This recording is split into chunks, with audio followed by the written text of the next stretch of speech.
राज्यातील 12 जिल्हा परिषदा आणि 125 पंचायत समित्यांसाठी आज मतदान। अजित पवारांच्या अपघाती निधनामुळे 5 फेब्रुवारीला होणारी निवडणूक 2 दिवस पुढे ढकलण्यात आली होती। सकाळी 7:30 वाजल्यापासून मतदान प्रक्रियेला सुरुवात। दुपारी 3:30 वाजेपर्यंत सिंधुदुर्गात 50%, संभाजीनगरमध्ये 53% तर सोलापूरमध्ये 47% मतदानाची नोंद।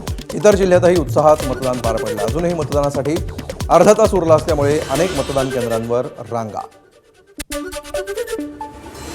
पुणे जिल्हा परिषद निवडणुकीसाठी पवार कुटुंबियांनी मतदानाचा हक्क बजावला। उपमुख्यमंत्री सुनेत्रा पवार, श्रीनिवास पवार, पार्थ पवार, शर्मिला पवार आणि युगेंद्र पवारांनी मतदानाचा हक्क बजावला। काटेवाडीतील मतदान केंद्रावर त्यांनी मतदान केलं। महायुती सरकारमधील मंत्र्यांनीही जिल्हा परिषद आणि पंचायत समितीच्या निवडणुकीमध्ये मतदानाचा हक्क बजावला। मंत्री शंभूराज देसाईंनी पाटण तालुक्यातील आपल्या मूळ गावी मतदान केलं। कृषीमंत्री दत्तात्रय भरणेंनी इंदापूर तालुक्यातल्या बोराटेवाडीमधल्या मतदान केंद्रावर मतदानाचा हक्क बजावला।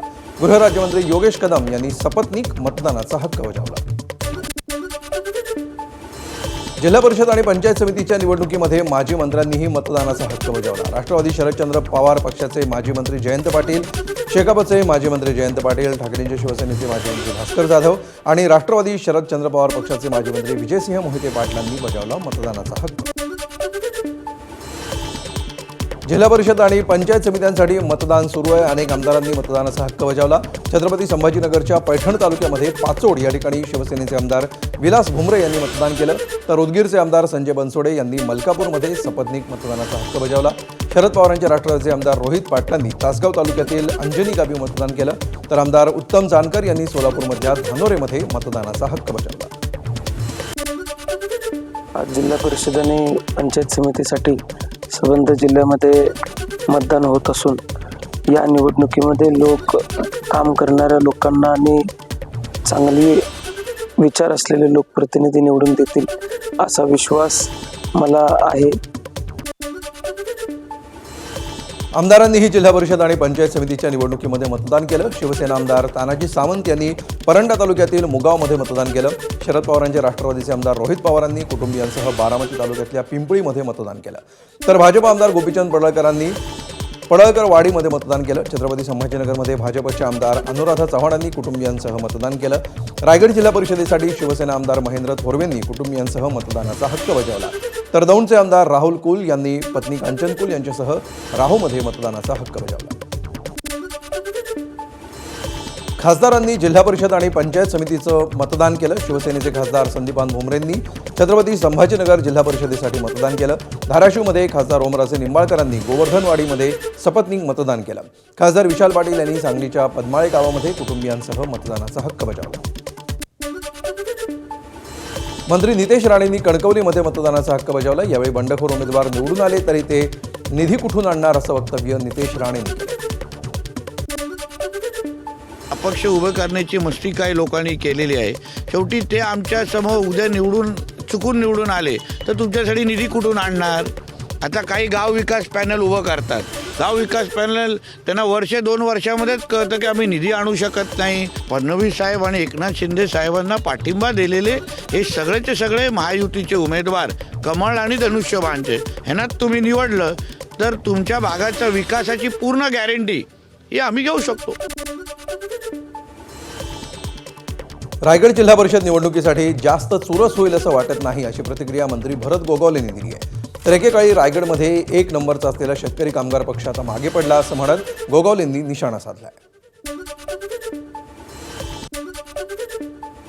नाही, आनंदाचं वातावरण आहे आणि बऱ्याचशा लोकांनी देव पाण्यात बुडवून ठेवले होते, परंतु मी सांगितलं की माझा जनतेवरती न्यायदेवतेवरती पूर्ण विश्वास आहे आणि त्या ताकदीवरती मी निवडणूक या ठिकाणी लढतोय। आणि जनता जनार्दन हे निश्चितपणे ज्या पद्धतीने भरत शेठला या ठिकाणी प्रेम दिलं आहे, माझ्या आईला 2 वेळेला जिल्हा परिषदला विश्वास दाखवून प्रेम दिलेला आहे, तसंच मलाही देखील जनता विश्वासाने प्रेम देईल। वारंवार ईव्हीएम मशीन बंद पडत असल्यामुळे खेडमध्ये शिवसेनेचे नेते रामदास कदम यांनी तीव्र संताप व्यक्त केला। मशीन नीट चालत नसतील तर बॅलेट पेपरवर निवडणुका घ्याव्यात अशी स्पष्ट मागणी त्यांनी केली। बॅलेट पेपरवर निवडणुका घेतल्या तर आपल्याला कोणतीही अडचण नाही असंही रामदास कदम यांनी म्हटलंय। बॅलेटवर निवडणुका घेतल्यास ईव्हीएमवरचा संशय दूर होईल असंही रामदास कदम यांनी म्हटलं। मशीन आहे, ईव्हीएम मशीन जे आहेत त्या बंद पडत आहेत, तर ही बाब अतिशय गंभीर आहे।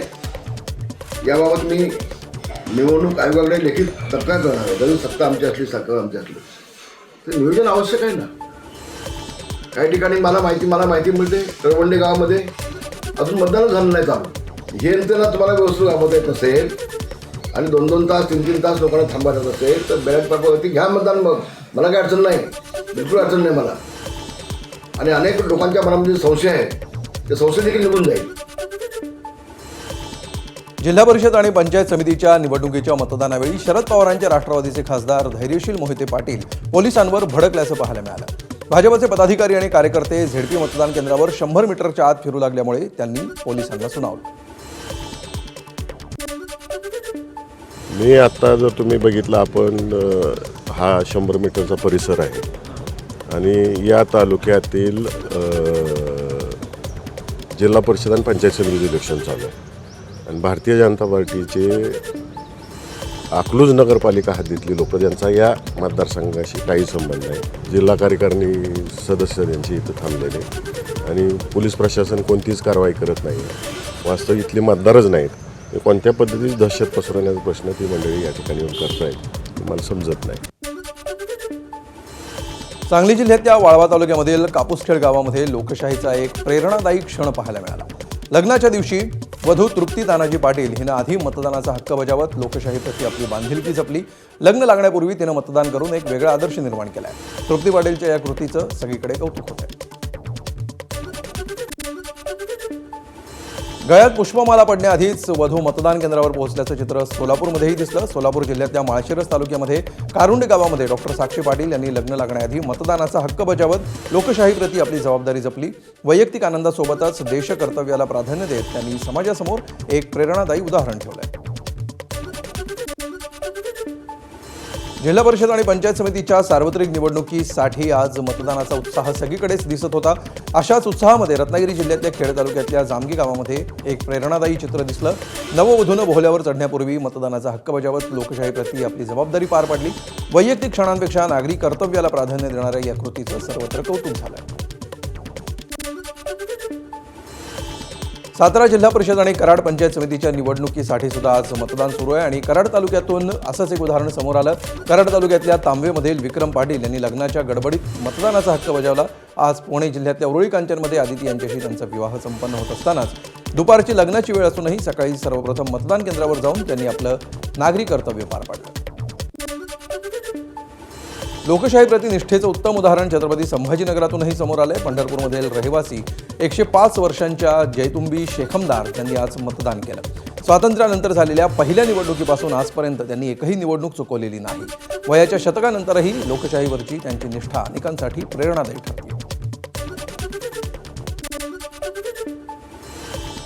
सिंधुदुर्गच्या कणकवलीमध्ये 88 वर्षांच्या आजींनी मतदान केलं. इतरांनीही मतदानाचा हक्क बजावावा असं आजींकडून आवाहन करण्यात आलं.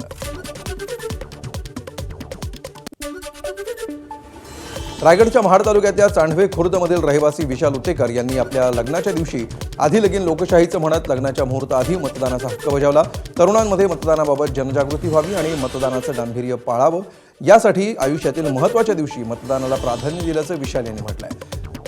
कोकणी खालूवाजा वाजवत त्यांना मतदान केंद्रावर आणण्यात आलं. पुण्यातील सर्वात उंचावर असलेल्या रायरेश्वर मतदान केंद्रावर पोहोचण्यासाठी निवडणूक कर्मचाऱ्यांची मोठी कसरत दिसली. अवघड डोंगराळ मार्ग पार करत कर्मचाऱ्यांना मतदान साहित्य घेऊन चढाई करावी लागली. रायरेश्वर परिसरातील 160 मतदारांसाठी मतदानाची व्यवस्था करण्यात आली. मतदानासाठी कर्मचाऱ्यांची ही तारेवरची कसरत लक्षवेधी ठरली. सांगलीच्या तासगाव तालुक्यातल्या बलगवडे गावामध्ये आतापर्यंत एकही मतदान झालेलं नाही. सोलर प्रकल्पासाठी झालेल्या वृक्षतोडीच्या निषेधार्थ ग्रामस्थांनी मतदानावर बहिष्कार टाकण्याचा निर्णय घेतलाय. त्यामुळे जिल्हा परिषद आणि पंचायत समितीच्या निवडणुकीसाठी बलगवडेमध्ये अजून एकही मत पडलेलं नाहीये. गावकऱ्यांनी तहसीलदारांची भेट घेतली तरीही तोडगा निघालेला नाही. सामाजिक प्रश्नामुळे तिथं बहिष्कार मतदानावरती टाकला होता. आम्ही तिथल्या कार्यकर्त्यांशी बोलतोय, लोकांशी बोलण्याचा प्रयत्न करतोय आणि त्याचा आढावा घेऊन त्याच्यावरती तोडगा काढण्याचा मी प्रयत्न करेल. मतदान होईल तिथं मतदान व्हावं. लोकशाहीच्या माध्यमातून खरं तर लोकशाही वाचवण्यासाठी मतदान करून घ्यायचं आहे आणि ज्या अडचणी आहेत त्या अडचणी योग्य पद्धतीने आणि विधायक मार्गाने मांडायच्या असतील तर मतदान होणं आवश्यक आहे आणि ते मतदान करतील असा विश्वास मला आहे. परभणी जिल्हा परिषदेसाठी आज मतदान प्रक्रिया सुरू असताना परभणीच्या सेलू तालुक्यातील बोथगाव आणि तांडामधील गावकऱ्यांनी रस्ता आणि नदीवरच्या पुलासाठी मतदानावर बहिष्कार टाकलाय. या गावामध्ये एकही मतदान झालेलं नाही. तहसील कार्यालयामधील टीम गावामध्ये दाखल झाली आणि गावकऱ्यांची मनधरणी करण्याचा प्रयत्न केला. मात्र रस्ता करून देण्याची मागणी पूर्ण होईपर्यंत मतदान करणार नाही असा निर्धार गावकऱ्यांनी व्यक्त केला. या कारणामुळे बोथ आणि तांडा या गावामध्ये मतदान अजूनही सुरू झाले. परभणीमध्ये ओळखपत्रावरून वाद घातलेल्या महंतांनी अखेर मतदान केलं. परभणीच्या गंगाखेड तालुक्यातील राणी सावरगावमध्ये सकाळी वाद झालेला होता. मतदान केंद्रावर कुठलाही ओळखपत्राचा पुरावा घेऊन न आल्यामुळे मतदान अधिकारी आणि महंत राधाकृष्ण स्वामी यांच्यामध्ये वाद झाला. या वादानंतर अखेर महंतांनी परत जाऊन ओळखीचा पुरावा आणून मतदानाचा हक्क बजावला.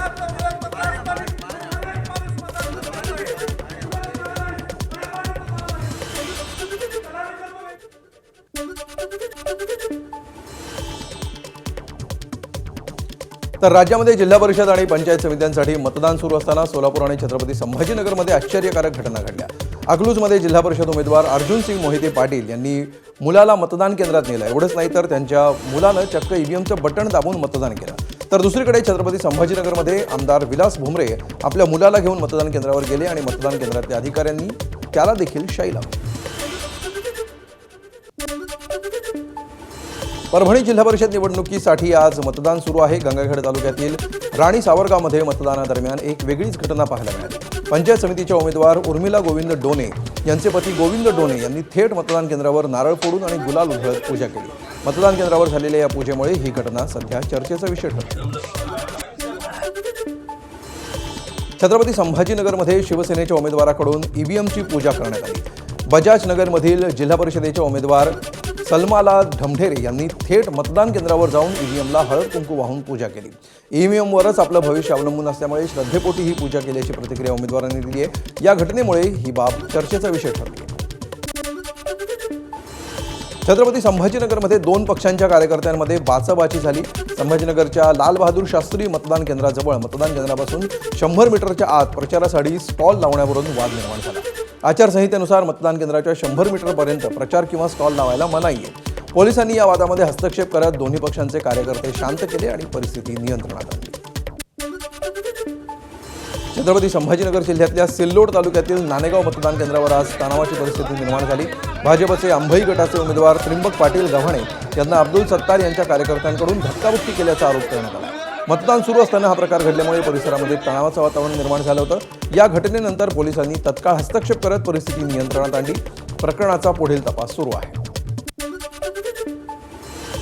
पुण्याच्या खेड तालुक्यातल्या आंबेठाण पाईट जिल्हा परिषद गटामध्ये राष्ट्रवादी उमेदवाराच्या पतीवर जीवघेणा हल्ला झालाय. त्यामुळे परिसरामध्ये तणावाचं वातावरण आहे. शरद बुट्टे यांनी काही दिवसांपूर्वीच भाजपमधून राष्ट्रवादीमध्ये प्रवेश केला.